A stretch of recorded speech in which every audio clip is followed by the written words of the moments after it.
Okay. Okay, so we are recording. Here is our multimedia project on cochlear implants. I'm Abby. I'm Kylie. I'm Zaire. I'm Anna. So a cochlear implant is a surgically implanted device in the cochlea. It converts sound into electrical impulses, which are then interpreted by the brain, and it aims to replace the cochlea's function. This is a diagram of a cochlear implant with an external view. And here is a diagram of the internal view. So then we're going to jump into the interviews.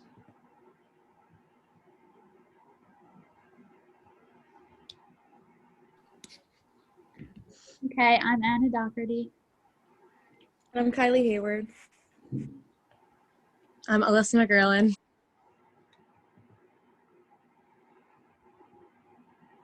Okay, I'm Anna Doherty. I'm Kylie Hayward. I'm Alyssa McGurlin. Okay, so our interview is about cochlear implants. So our first question is, Alyssa, do you know what a cochlear implant is? I don't know what it is, but I figure it means, or it's something that gets put in someone's ear to make them hear better. Okay, well, a cochlear implant is surgically implanted. It's a surgically implanted device in the cochlea, and it converts sound into electric impulses, which are then interpreted by the brain, and it aims to replace the cochlea's function. So, it's a little different than a hearing aid. The next question is, do you know any downsides of cochlear implants, or anything that you can think of that would be a downside? Maybe just different symptoms that come along with it, but I'm not sure. Okay, so there's like risks of the implant surgery, and this can be ringing in the ear, dizziness, infection at the surgery site, taste changes, facial paralysis, balance issues, and another surgery if you ever wanted to remove the implant. And then other downsides can be that it doesn't restore normal hearing, and damage to the implant during sports or accidents. So like if you're playing a sport and you hit where the implant is, it can be a problem and very painful.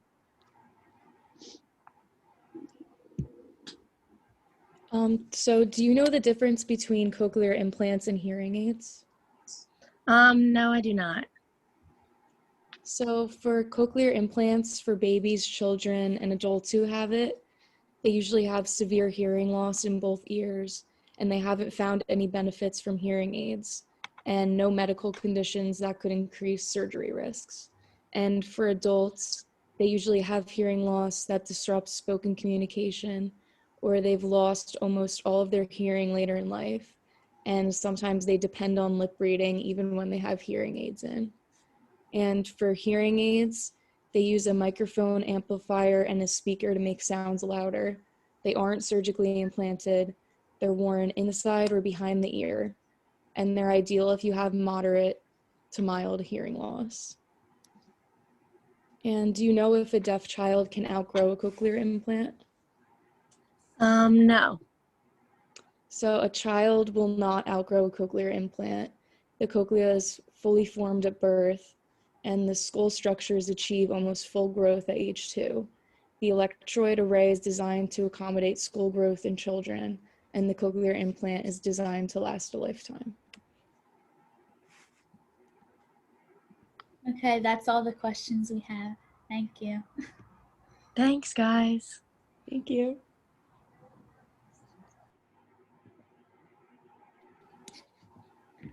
Okay, I'm Anna Doherty.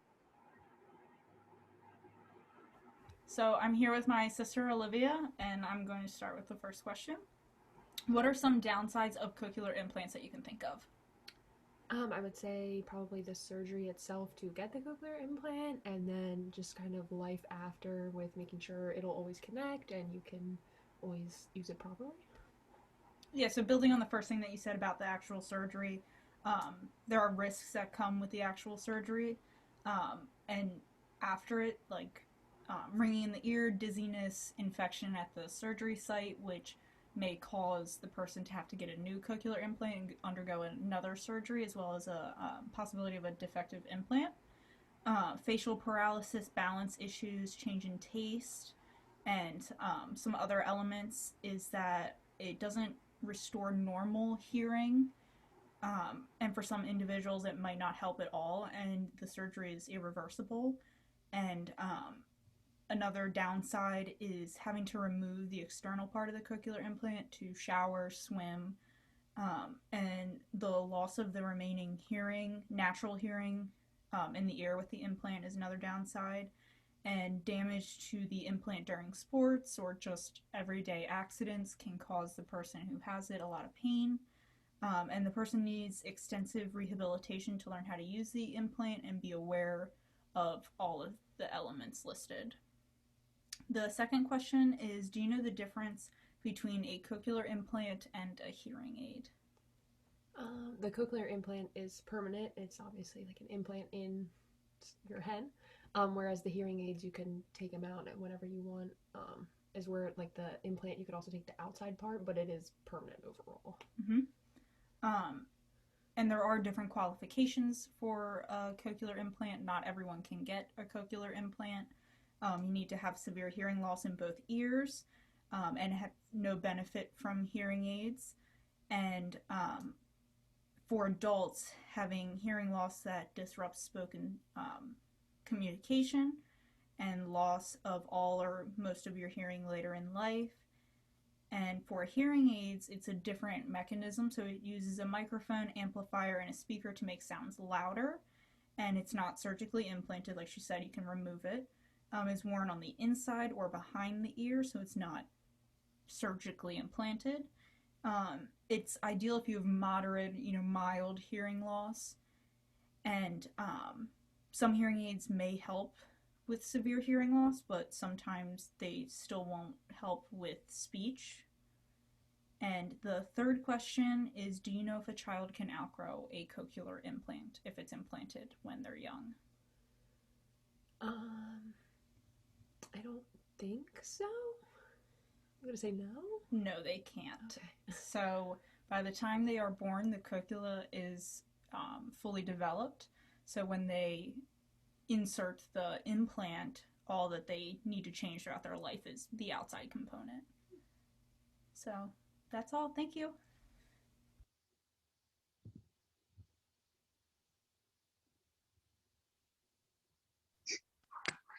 All right, let's do it real quick. All right.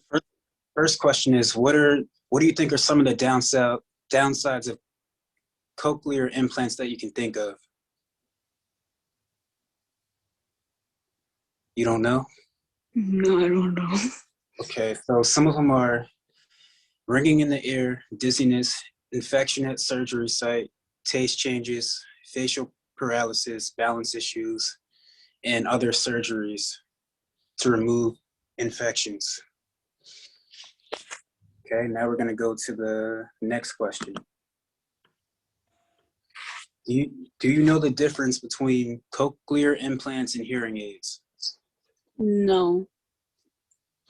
Okay, so cochlear implants are severe hearing loss in both ears. They're not found beneficial for hearing aids, and they don't have any medical conditions that can increase surgery risks.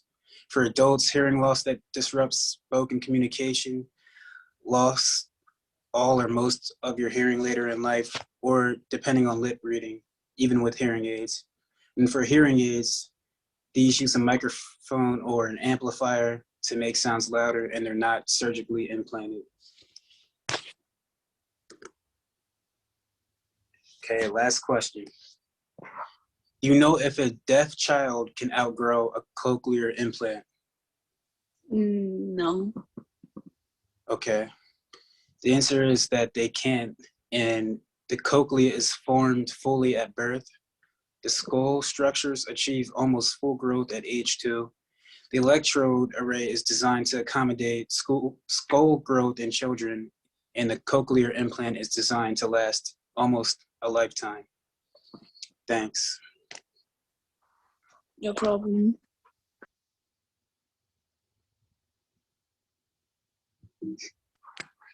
All right, let's do it real.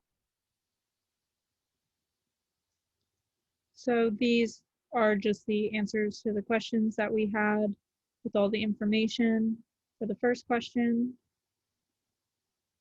And the second question, breaking it down. And the third question. And here's the conclusion.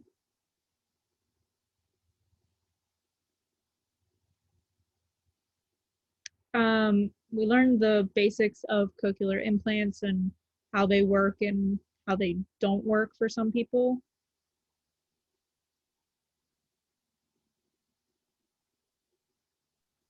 Oh, we also learned that most people don't know a lot about cochlear implants, as we can see in our interview videos, especially my little brother who's only 11. It's not really, seems like it's not really taught a lot in, K through 12 education system. And I think that's something going forward should. And we also thought that it was really important to know this information for future careers and whenever we interact with deaf people. Okay, so that was our presentation on cochlear implants. Thank you.